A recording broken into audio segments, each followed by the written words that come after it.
This is the story of the birth of the Raw Educated Analysis of Life podcast. In 2017, I had the idea for a show. In 2018, I had the idea for a podcast. And in 2019, I came up with the name RoyalT Real's Real Podcast. I wanted real not just to be a name, I wanted it to embody a feeling. The original concept was me having conversations with people and topics I found interesting. The original slogan was real conversations with real people.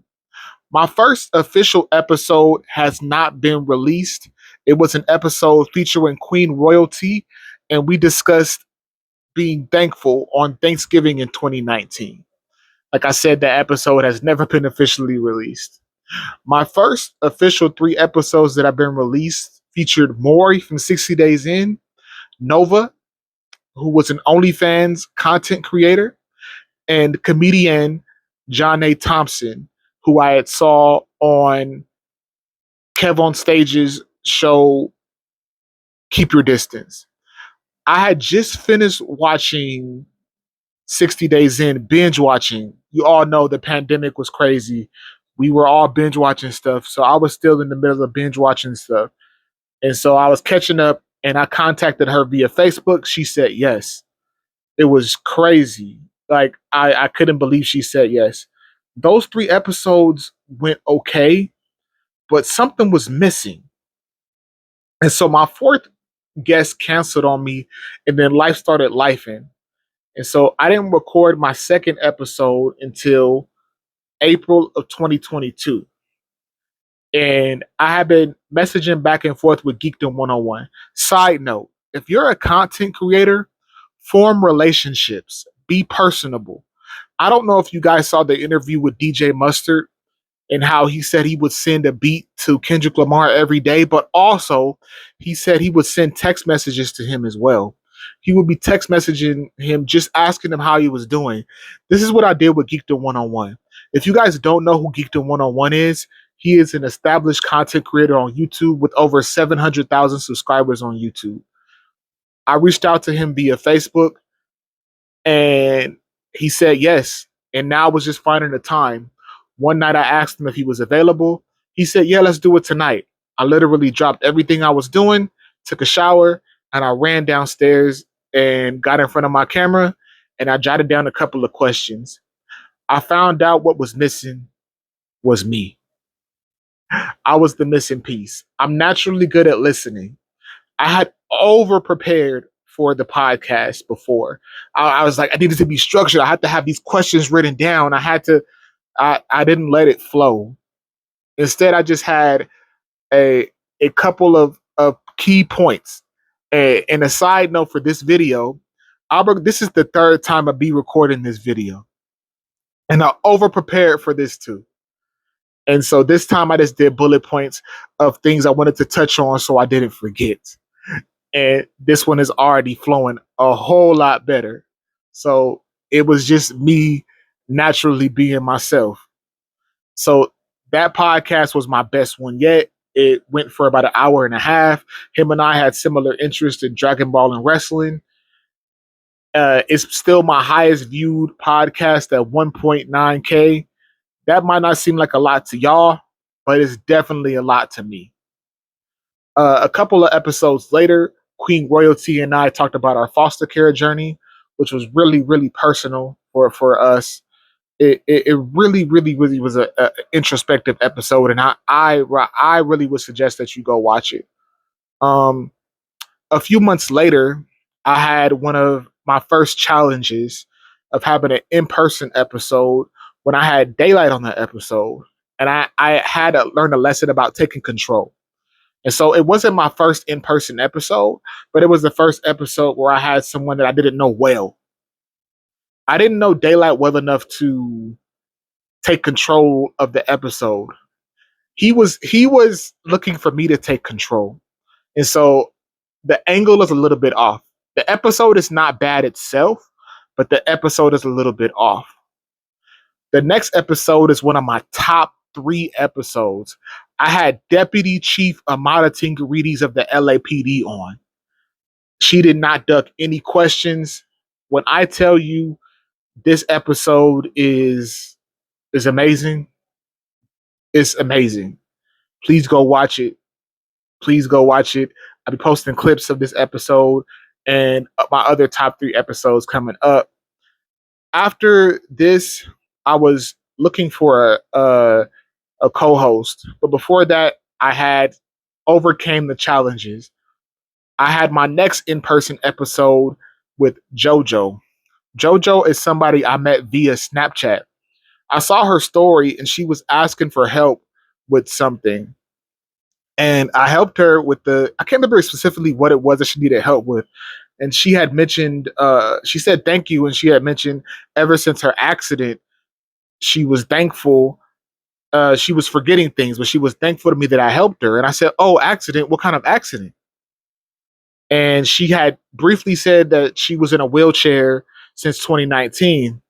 And I said, oh, wow, I like stories of people overcoming. And so I asked her, could we do the podcast? It just so happened that she wasn't far from me. And so I drove to her and we did the podcast in person. And I overcame it. This episode, I took control. I felt a lot more comfortable. JoJo was great, told her story about being a call girl to now being an OnlyFans content creator. Very, very good episode. Probably in my top 5 episodes, just because you could see how comfortable I was, and it showed that I was ready for anything after this. So after this, I was actively looking for a co-host, but it was difficult because I didn't just want anybody. And it just so happened that someone kind of found me. And so one day somebody followed me on Instagram and immediately she started showing love. Her name was Lay the Bay.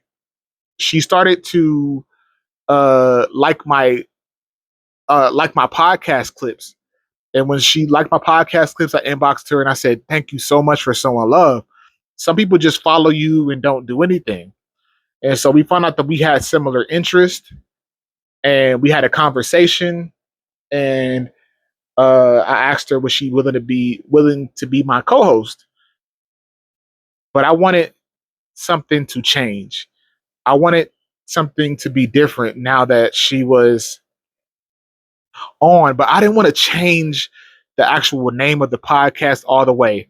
I wanted it to just, I liked acronyms, if that makes sense. And so I was just like, I was throwing names at her. We were on the phone and I was throwing names at her. She was like, oh, that's cool. That's cool. Until I said, raw, educated analysis of life. Later, Bay was like, that's it, bro. That's it, bro. That's it right there, bro. It was perfect. Uh, After that, the first guest that we had together was First Lady Flames. Great episode.